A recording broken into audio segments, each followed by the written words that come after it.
20 वर्षीय होनहार छात्रा को तौसीफ नाम के शख्स ने मौत के घाट उतार दिया। परिवार पूरी तरह से टूट चुका है, क्योंकि होनहार बेटी का दुख क्या होता है एक माँ बाप से ज़्यादा कोई नहीं समझ सकता। इस वक्त उस छात्रा के पिता और मामा मेरे साथ मौजूद है, सीधे उनसे बातचीत करते हैं। सर, जब आपको जानकारी मिली थी उस वक्त आप कहाँ थे और क्या पता लगा था आपको?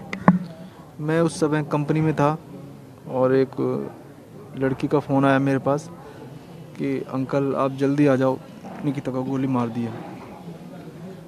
तो मेरे को तो समझ नहीं आया क्या करूं। पैरों में से ज़मीन निकल गई, बॉडी मेरी काम नहीं कर रही थी, लेकिन मैं हिम्मत करके फिर भी साथ के साथ आया। और आने के बाद मानवता हॉस्पिटल में उन्होंने एडमिट कर दिया था। मानवता हॉस्पिटल गया तो पता चला कि वहाँ से पोस्टमार्टम के लिए ले गए हैं, वहाँ डेड घोषित कर दिया था। आप लोग तौसीफ को कैसे जानते थे? हम आज तक भी नहीं जानते हम। ना कभी मिले हैं हम, ना कभी उनके परिवार से हमारा मतलब रहा है, और उनको हमारे सामने भी खड़े कर दोगे जब भी हम नहीं जानते, क्योंकि हम उनको कभी कुछ मुलाकात नहीं, कुछ नहीं हुआ है हमारा उनसे। 2018 में बस यही है सर।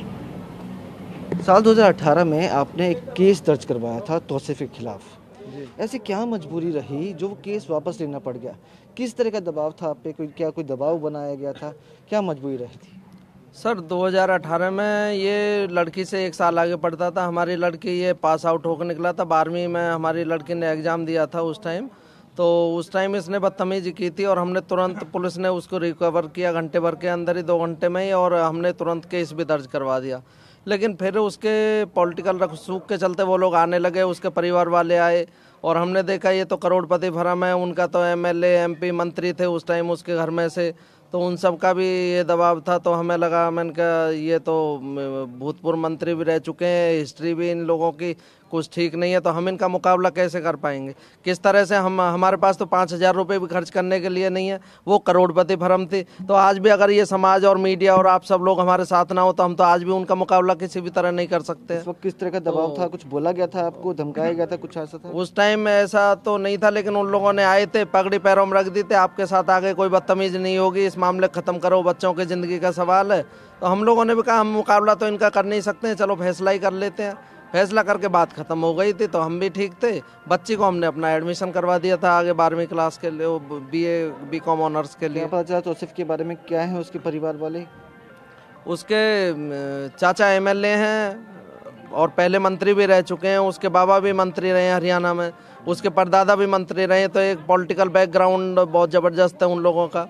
तो हम तो उनके सामने आज भी कुछ नहीं है, पहले भी कुछ नहीं थे सर। कुछ डर था उस वक्त आपको किसी प्रकार का? 17-18 में डर तो वही था जो आज डर है, वही हमें जब डर है, आज भी अपनी सुरक्षा का ही डर था। उस टाइम भी सुरक्षा का था। मैंने कहा हम जबरदस्ती करेंगे, नहीं मानेंगे तो ये लोग हमें वैसे परेशान करके या कुछ नुकसान भी पहुंचा सकते हैं, हमें क्या पता है इस बात का। कि डर तो जो पहले था वो आज भी है। कि ये स्कूल में पढ़ता था साथ में? ये स्कूल में आगे पढ़ता था लड़की से। आपकी बेटी? हाँ जी। फिर उसके बाद इसने वहीं बदतमीजी की थी तो हमने मामला ख़त्म कर दिया था।